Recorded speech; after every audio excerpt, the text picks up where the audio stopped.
Polda Metro Jaya akhirnya ditangkap Resmo Polda Sulsel di Kabupaten Sidrap. Pasutri itu terindikasi melakukan penipuan lowongan pekerjaan yang merugikan korbannya hingga ratusan juta rupiah.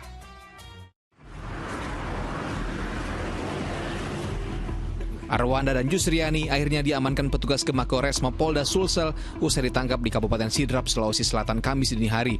Dalam aksinya, Pasutri itu melakukan penipuan dengan membuat tautan laman palsu dan menyebarkan informasi lowongan kerja di media sosial, serta membuat alamat perusahaan fiktif yang berdomisili di Jakarta. Pelamar dalam laman itu diharuskan membayar uang puluhan juta rupiah dengan modus uang administrasi. Pelaku memperoleh keuntungan hingga ratusan juta rupiah dengan jumlah korban yang mencapai ratusan orang. Dari hasil penyelidikan bahwasanya korban-korban ini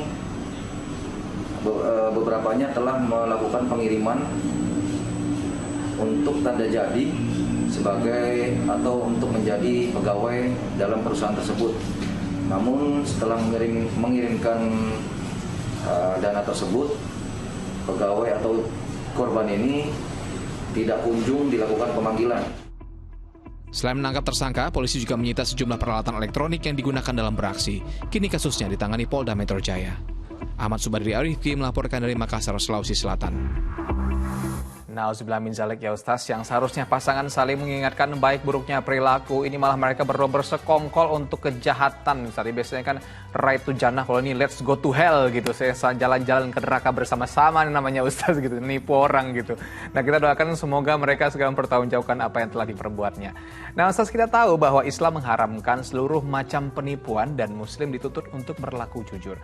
Lalu seperti apa pandangan dalam hukum Islam mengenai penipuan ini Ustaz? Ini karena nggak tanggung-tanggung, ratusan orang ditipu dan mereka berpikir akan mendapatkan pekerjaan tapi ternyata tidak gitu Ustaz. Ini kan sangat memilukan sekali gitu. Ya, setuju Mas Asran, penipuan itu adalah perbuatan yang diharamkan.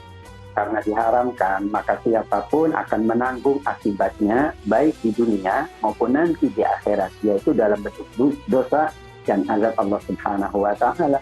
Nabi mengingatkan umatnya, man ghassana falaysa minna. Kalau orang itu melakukan penipuan, apapun bentuknya, dia bukan umat Nabi. Kalau Nabi mengatakan bukan umatnya, berarti tidak akan mendapatkan syafaat.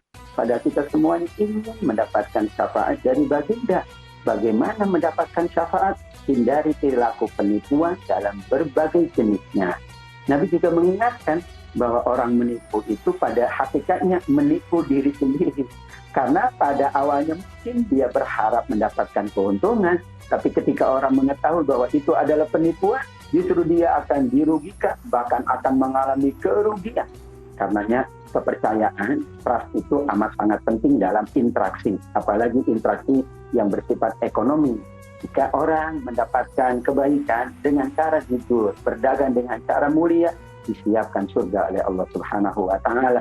Tapi kalau dengan cara menipu, mungkin awalnya dapat untung, tapi yakinlah karena ini perbuatan penipuan, perbuatan yang dibenci oleh Allah, dibenci oleh Rasulullah, bahkan tidak disukai oleh manusia. Manusia saja tidak suka untuk ditipu, maka lambat laun dia akan mengalami kerugian.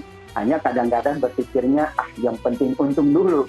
Ya, kalau kita berpikir yang penting untung dulu, maka berarti kita tidak memahami esensi dari melakukan penipuan. Yakinlah ketika kita menjalankan dengan sungguh-sungguh, dengan memenuhi unsur-unsur kejujuran, maka di situ ada keberkahan, di situ ada keuntungan, dan di situ ada ridha Allah Subhanahu wa ta'ala. Nah, itu yang harus diharapkan terlebih dahulu, ridho Allah gitu Ustaz. Ingat ya Bapak Ibu, duit panas, habisnya cepat gitu Ustaz.